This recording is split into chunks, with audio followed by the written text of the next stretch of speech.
तो दोस्तों काफी महीनों के बाद मैं पहली बार थल सेना को लेकर कोई वीडियो आपको देने जा रहा हूँ। यकीन मानिए इस समय सीडीएस साहब की मुझे बहुत याद आ रही है। अगर वो होते तो मैं उन्हीं का फोटो थंबनेल पर लगाता। ये लास्ट वीडियो देखिए जब मैंने थल सेना को लेकर रिपोर्ट कवर की थी, उन्हीं से संबंधित थी।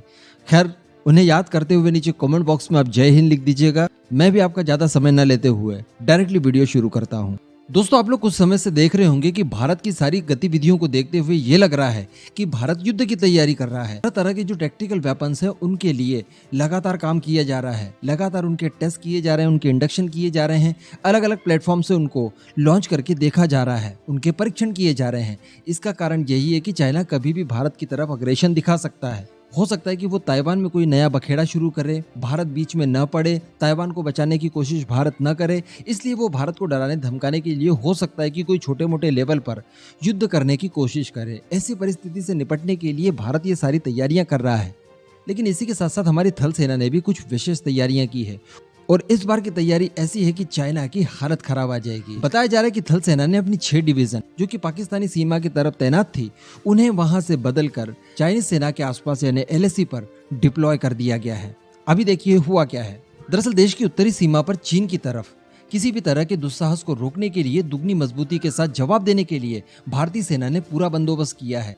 चीन से लगती हुई वास्तविक नियंत्रण रेखा यानी एलएसी पर अतिरिक्त 6 डिवीजन तैनात की गई है। एक डिवीजन में लगभग 18,000 सोल्जर्स होते हैं और इस डिप्लॉयमेंट के लिए हमारे सैनिकों को कई अलग अलग मोर्चों से यहाँ पर बुलाया गया है। खासकर ऐसे सैनिक जिन्हें पहाड़ी क्षेत्रों में दुश्मन के सभी मंसूबों को नाकाम करने में महारत हासिल हो। इनमें से लद्दाख में पाकिस्तान के मोर्चे पर तैनात जवानों को यहाँ पर बुलाकर ऐसी परिस्थिति में हमारे आतंकवादी विरोधी अभियानों में जुटे सैनिकों को यहाँ पर बुलाकर डिप्लॉय किया गया है ताकि वो अच्छा परफॉर्म यहाँ पर कर सके। दरअसल नए सेना प्रमुख जो मनोज पांडे जी हैं, हाल ही में उन्होंने एलएसी पर सुरक्षा व्यवस्था का समीक्षा की। अब आप जानते हैं कि पिछले 2 सालों से भारत और चीन के बीच में गर्मा गर्मी चल रही है। कई दौर की बातचीत भी हुई, 14वीं दौर तक हमने बातचीत की, लेकिन उसका नतीजा कुछ नहीं निकला। मीटिंग्स में कुछ और चाइना का रवैया रहता है, लेकिन वास्तविक नियंत्रण रेखा पर उसका रवैया कुछ और रहता है। डिसएंगेजमेंट की बात की जाए तो वो करने के लिए तैयार तो होता है मीटिंग के दौरान, लेकिन वास्तविकता में ऐसा करता नहीं है। इन सब हालातों को देखते हुए ये कड़े कदम मनोज पांडे जी के द्वारा उठाए गए हैं। दरअसल सरकारी सूत्रों ने एएनआई को बताया कि देश की सीमाओं पर खतरे के अनुपात को देखते हुए सैनिकों की तैनाती में जबरदस्त तरीके से बदलाव किया गया है। चीन की तरफ से ज्यादा खतरे को देखते हुए ज्यादा सैनिकों को तैनात करने के लिए ये प्रयास किया गया है। बताया जा रहा है कि इस डिप्लॉयमेंट में करीब 35,000 की संख्या में एडिशनल जवानों को यहाँ पर तैनात किया गया है ताकि चाइना के द्वारा किए गए किसी भी एडवेंचर को ये लोग बखूबी रोक पाएं। इसी के साथ साथ असम, उत्तर प्रदेश, उत्तराखंड में भी जो सेना की डिवीजन थी उन्हें हटाकर उत्तरी कमांड में तैनात कर दिया गया है, जिसमें 17 माउंटेन स्ट्राइक कोर और साथ ही स्ट्राइक कोर जैसी डिवीजन शामिल थी। असम में आतंकवादी विरोधी अभियानों में अब सेना की कोई डिवीजन नहीं लगी है और चीन की सीमा पर सामान्य तैनाती के अलावा लगभग 50,000 अतिरिक्त सैनिक तैनात किए गए हैं। तो कहने का मतलब कि यहाँ पर चाइना ने अगर गलवान वैली जैसी कोई भी इंसिडेंट्स को अंजाम देने की कोशिश की तो उसे बखूबी इसका अंजाम भुगतना पड़ेगा। वैसे हम लोग कुछ समय से देख रहे हैं कि चाइनीज जो है ये लोग केवल एक हवा भरे गुब्बारे हैं। आप लोगों ने नोटिस किया होगा कि आजकल इनकी घुसपैठ वाली गतिविधि कम हो गई है और खासकर उन इलाकों में तो ये लोग घुसपैठ करते ही नहीं है जहां पर भारतीय सेना मुस्तैद बैठी है। ये लोग अक्सर उन एरियाज को टारगेट कर रहे हैं जहां पर भारतीय सेना नहीं है।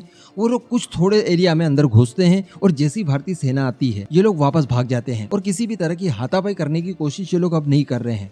इसका कारण क्या है? इन्हें पता है कि अगर इस तरह की कोई भी गतिविधि को अंजाम दिया तो फिर से नंबर छुपाने पड़ेंगे। जब गलवान में इस तरह की चीजें हुई थी तो इन्होंने 43 का आंकड़ा 5 तक लेके गए। तो अभी कोई दूसरी बार ऐसी घटना ना घटित हो जाए जिससे कि इन्हें आंकड़ों को छुपाना पड़े, क्योंकि आंकड़े अगर आपने दुनिया के लिए और अपने देश की आम जनता के लिए छुपा तो लिए, लेकिन सेना का मोरल तो जो डाउन हो रहा है वो तो हो ही रहा है।